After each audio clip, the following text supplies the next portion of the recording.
భూమి మీద ముష్టడుక్కుంటున్న ఒక బిచ్చగాన్ని చూసి నారదముని శివయ్యతో, ప్రపంచంలో అందరి మనుషుల్ని ఒకేలాగా ఎందుకు పుట్టించలేదు స్వామి అని అడిగితే, మనుషుల్ని సృష్టించే వరకే మన బాధ్యత, వాళ్ల బ్రతుకుల్ని నిర్ణయించుకునేది మాత్రం వాళ్లే అని చెప్పి శివయ్య ధ్యానంలోకి వెళ్ళిపోతాడు.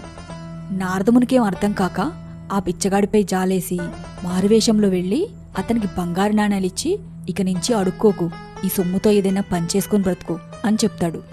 ఈ బిచ్చగాడేమో, ఆహా, ఇప్పటినుంచి అడుక్కునే పనిలేదు, హాయిగా కూర్చున్న చోటే తింటా అని ఆనందంతో ఎగురుతూ వెళ్తుంటే అంతలో దొంగొచ్చి ఆ బంగారాన్ని దోచుకుని పారిపోతాడు.